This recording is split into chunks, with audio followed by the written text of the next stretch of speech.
Sheila Carter stormed into the dimly lit hall of Forrester Creations' lower level, her battered sandal dangling from one foot and her tone sharper than shattered glass, yet triumphant in its wounded insistence.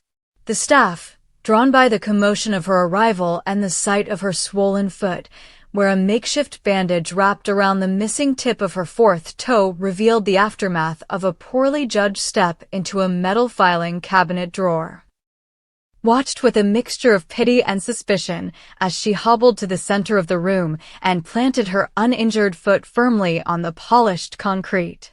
"You see this?" she demanded, lifting the foot to expose the crimson stain creeping through the gauze. A mere scratch could have been handled in a minute at any emergency ward, but in the chaos of broken promises and shattered loyalties, I risked life and limb to get here. And for what? Her voice quivered with theatrical indignation. To find that my only grandson, Hayes, is being kept from me by law and by my son's cowardice, because Finn can't bear to face the consequences of his own decisions. A hush fell as she pivoted on her good foot and glared at a cluster of designers whose sketches fluttered forgotten in their hands. "I have endured far worse than a stubbed toe," she continued, her lopsided grin revealing both malice and maternal fervor. "But I will not endure the heartbreak of being denied my right to see my grandson." Sheila paused to let the words sink in. She envisioned the courtroom, the judge's bench looming like a cold sentinel, and the stack of legal documents she had already instructed her attorneys to file first thing tomorrow morning, papers demanding expanded visitation rights, even temporary custody, under the guise of the best interests of the child.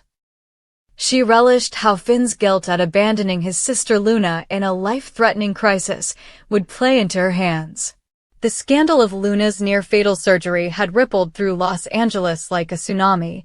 Finn's face, etched with tears and anguish as he chose to save Liam over tending to Luna's peril, had become a symbol of torn loyalties and painful choices. Sheila knew that Finn blamed himself, that every time he closed his eyes he saw his sister's pale face on that operating table, and every time he looked at little Hayes he felt the weight of a debt owed to a sister whose life he had let hang in the balance. As if summoned by her own malicious thoughts, Finn appeared at the top of the stairwell, a tall, solemn figure whose calm demeanor belied the inner turmoil that had plagued him since Luna's condition stabilized but refused to improve. He descended slowly, each footstep echoing off the concrete walls, until he stood face to face with his mother. Her eyes glinted when she caught sight of the tender chastisement written across his features. "Mother," he said quietly, reaching out as if to steady her, but she jerked back, refusing the comfort he offered. "What do you want?"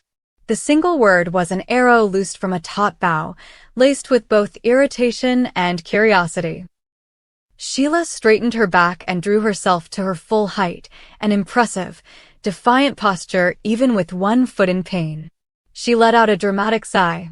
"Isn't it obvious?" she exclaimed. "I want what any grandmother wants, to watch my grandson grow, to guide him, to love him. Yet instead I am faced with a boy who barely remembers me, because you have chosen to shield him from the truth, to protect him from the Nikki and Doug saga, as though that history is some filthy secret I should suffer for." She tapped her bandaged foot with the toe of her sandal. "I even lost another part of my body in this clown show, see here, and it still wouldn't have been worth the pain if I cannot hold my grandson when he wakes from his nap." Finn's jaw tightened. Memories of Luna's last moments before anesthesia tightened his chest. He swallowed and shook his head. "Sheila, this isn't about your toe. It's about stability for Hayes. You know what happened last time you had unsupervised access." Sheila's smile dropped, replaced by an expression of fierce resolve. "Don't you dare try to hand me that old line," she spat. "That pile of lies you and Liam cooked up after that hospital debacle? I was protecting my family, the same way you abandoned Luna to save your brother. You don't get to cast stones." She leaned forward, eyes blazing. "You owe your sister an explanation. You owe her trust. You owe her a chance to decide what's best for her niece and nephew when she wakes. And since you refuse to face your guilt, I will step in. I'll take Hayes off your hands. I'll be the grandmother who shows up, who cares, who bleeds and limps for her family. Her breath came fast and shallow, but her conviction remained steel. The tension crackled between them as though a storm had gathered in that narrow concrete corridor. Finn clenched his fists. He thought of Hope, of Steffy, of all the people he would disappoint if he allowed Sheila to wrest away Hayes. He thought of Luna's fragile body on life support and how she would feel if she awoke to find her son in the arms of the very woman whose schemes had once threatened her sanity. Yet he could not deny the guilt that Sheila wielded as a weapon against him, a guilt born of his own choices in the operating theater, the decisions that had torn his family to shreds. Sheila pressed her advantage, her tone softer now, almost plaintive. I only want what's best for Hayes, Finn. I know you love him. I know you're a good father. But you're a scared father, and that fear is poisoning this boy. He needs roots. He needs the story of his bloodline, the story of the Spencers and the Forresters, told with honesty, not strangled by your remorse. Let me help you. Sign the papers. Let's go to court as partners, not as enemies. She extended her hand, palm upward, beseeching and commanding all at once. Finn closed his eyes and exhaled slowly. He pictured holding Luna's hand, the warmth of her skin against his, the hope that had flickered in her eyelids when he'd whispered promises of recovery. He pictured Hayes's bright laugh as he chased after his mother in the garden, oblivious to the labyrinth of adult politics surrounding him. He knew, deep down, that conceding to Sheila now would open the door to further manipulations, endless legal wrangling, exploitation of loopholes, demands that would never end. But he also knew that thrusting her away, denying her access, would cast him in the role of the cruel, guilt-ridden father, exactly the role she desired to cement her case. After a long moment, Finn looked back at her, his face resigned but resolute. No, he said softly. I won't sign anything. You want custody? You'll see me in court. Sheila's lips curved into a triumphant smirk as pain flickered across her features, the throbbing in her foot a reminder of the sacrifices she claimed to make for family. So be it, she purred. Then bring me your best lawyer, gather your evidence, and let's see what justice really looks like when the full story comes out. She turned on her heel, careful now with that wounded foot, and hobbled away, leaving Finn alone in the cold corridor, the echo of her words lingering like a challenge etched into stone. Finn watched her go, the weight of what he had just refused settling over him like a leaden cloak. He knew the fight for Hayes would be brutal, a battle fought in courtrooms where Sheila excelled, where her charisma and her tears and her theatrical injuries would be used against him at every turn. He knew that Luna, if she ever emerged from her coma, would be proud to see him stand up to his mother's manipulations, but he also feared the cost, the stress, the division, the potential to fracture the family beyond repair. As he climbed the stairs to Luna's bedside, Finn steeled himself for the long struggle ahead. He whispered a promise to his sister, assuming she would one day hear it, that he would protect her son at all costs. That he would not allow guilt or fear to wrest custody from a father's embrace, that he would build a fortress of love around Hayes, safeguarding him from Sheila's schemes even if it meant facing her in the most public, merciless arena of all. And in that vow lay the true battleground of loyalty and power, where only the strongest hearts and the shrewdest wills would emerge victorious. Finn Logan's world collapsed in a single, irrevocable instant, the way a star implodes into a black hole, dragging every flicker of light and hope into its merciless void. The halls of Forrester Creations, once the backdrop to his brightest moments, the first time Steffy smiled at him across a bustling runway show, the innocent laughter of their child in a sunlit nursery, now echoed with the hollow ring of his own culpability.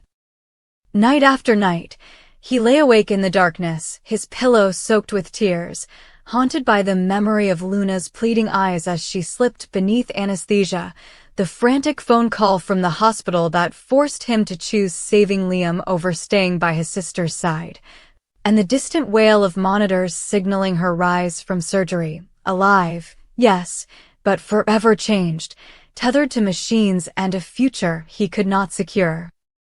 Steffy's words, spoken in desperation and pain, reverberated in his mind. You abandoned your sister when she needed you most, Finn. How can I trust you won't abandon me, won't abandon our family? Her fierce love became the blade that pierced his chest anew each morning, reminding him that her trust was fraying like a rope scorched by guilt.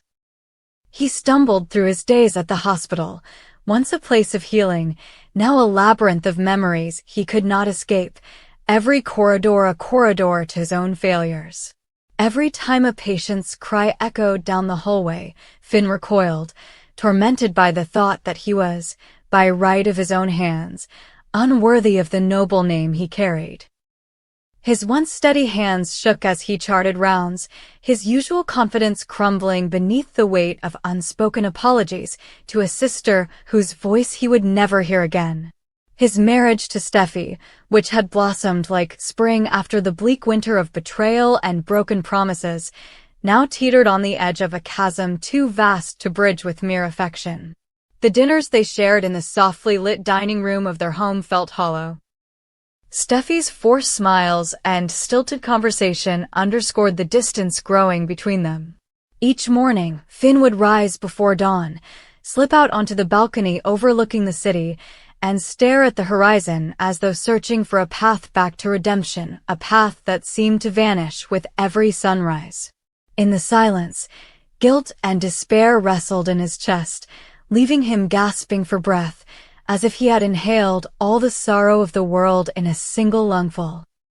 He began to skip rounds, calling in sick to the hospital so he could wander the empty streets, the stench of urban decay assaulting his senses, a fitting reflection of the ruin he felt inside.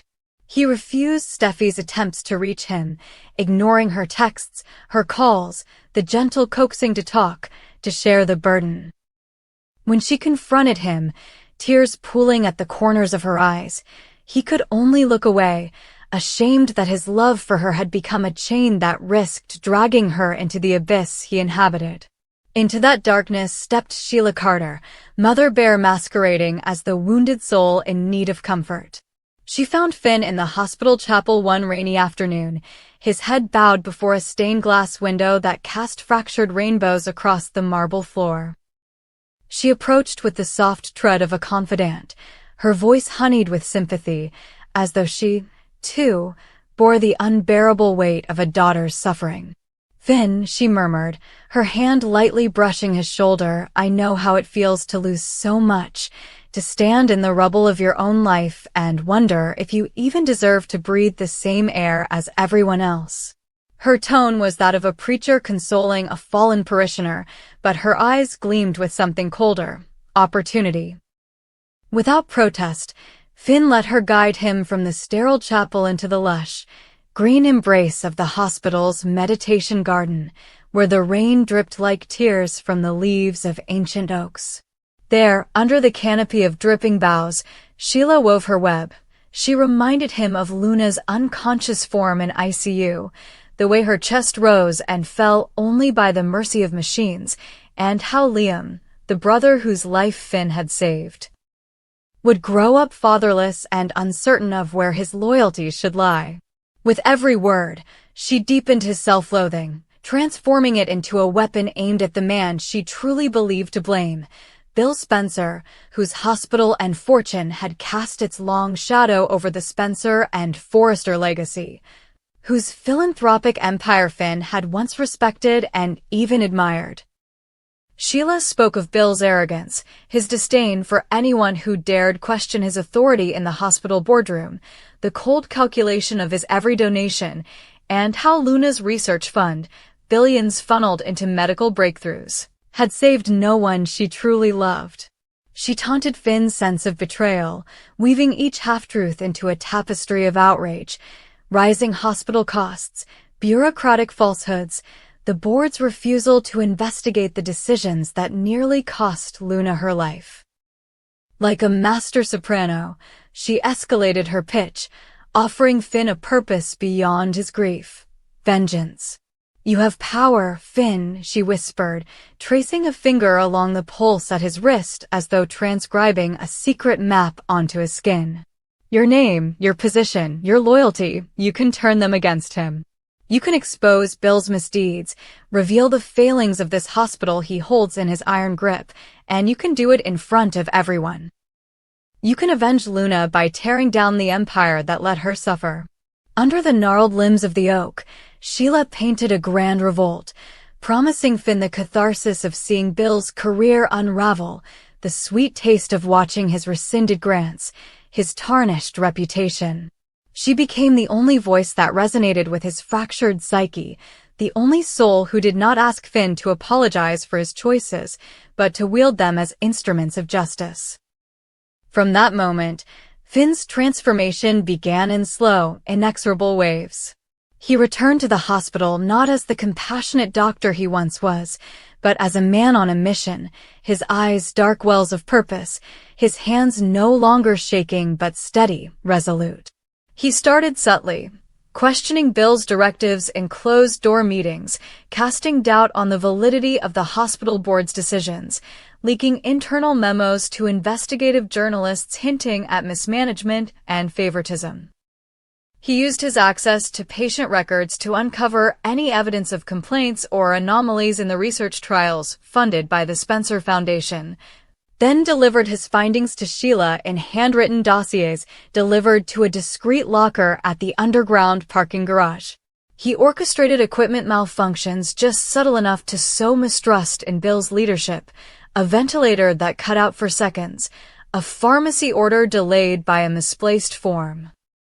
Nothing that would cost lives, but enough to make the staff whisper Bill's name with suspicion.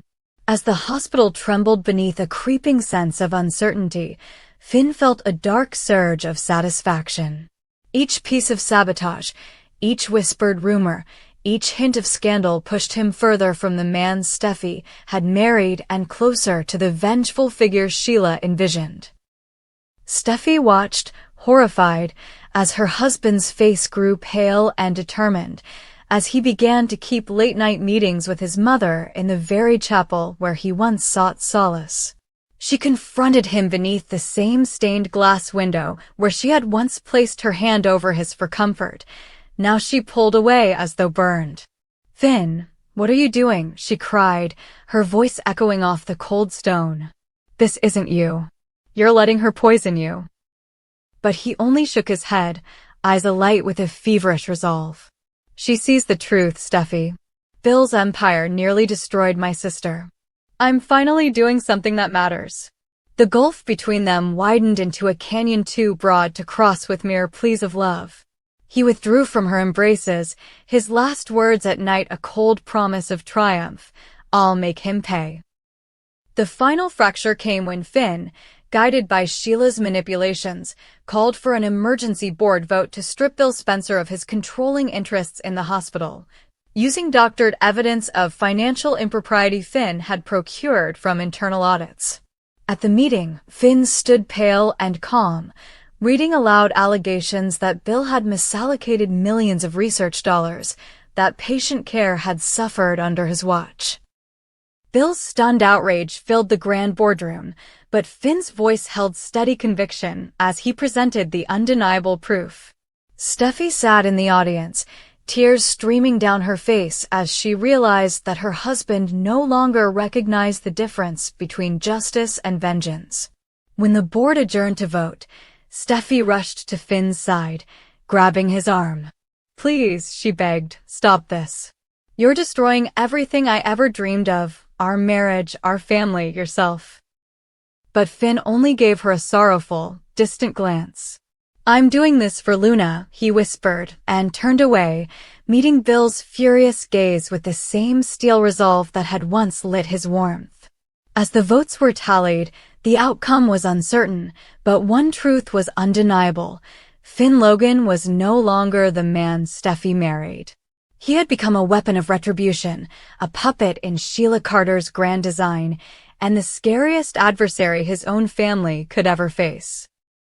And in that moment, as Steffi stood broken and Bill seethed with rage, the hospital itself seemed to hold its breath, caught between the fury of a man bent on vengeance and the fragile hope that somewhere beneath the hardened shell, Finn Logan's true self still waited to be saved from the darkness he had embraced.